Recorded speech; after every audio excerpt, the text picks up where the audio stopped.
Vous êtes déjà demandé pourquoi le matin, à peine on ouvre les yeux, que les pensées fusent dans notre esprit. Et ça va très très vite. On peut commencer à parler, à penser juste simplement à la fatigue, et puis après directement au travail, au problème, et qu'est-ce qu'il va dire, et qu'est-ce que je vais lui dire, est-ce que je vais être à la hauteur. Il y a toutes les frustrations qui commencent à jaillir au réveil, à peine après avoir ouvert les yeux. Et on se dit, alors c'est quoi? Qu'est-ce qu'on doit faire à ce moment-là? On n'a même pas commencé à la journée. Et en fait, tout ça, c'est à cause d'un oubli. Un oubli, tout simplement. On oublie que nous sommes sur terre les émissaires de la lumière infinie de Dieu. Et la Torah nous dit que quand quelqu'un est l'émissaire de quelqu'un d'autre, et ben ce quelqu'un d'autre lui donne toutes les forces.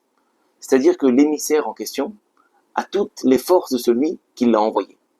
C'est-à-dire qu'un juif sur terre, il a la force infinie de Dieu. Alors, au lieu de penser à ce que vont dire les gens, penser à ce qu'on va pouvoir recevoir de l'extérieur, comme appréciation ou comme jugement, on devrait se concentrer sur les forces intérieures qu'on a reçues.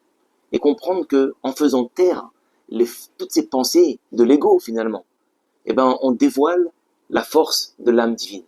On dévoile Hachem. Et Hachem qui est à l'intérieur de nous. Et c'est ça que la paracha, elle dit dans la paracha Kitetse. Quand tu sortiras en guerre, parce que la guerre que l'on fait, elle est surtout avec notre ego. Quand tu sortiras en guerre, la Torah nous dit, sur ton ennemi. C'est les paroles de la Torah. Pourquoi dit-elle sur ton ennemi et pas contre ton ennemi?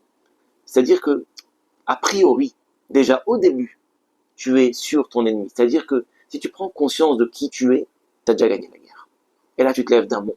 C'est ça le modéani d'un juif le matin. Modéani lefanecha, je suis fier, content, heureux d'être qui je suis avec les forces que tu m'as données. Shabbat shalom.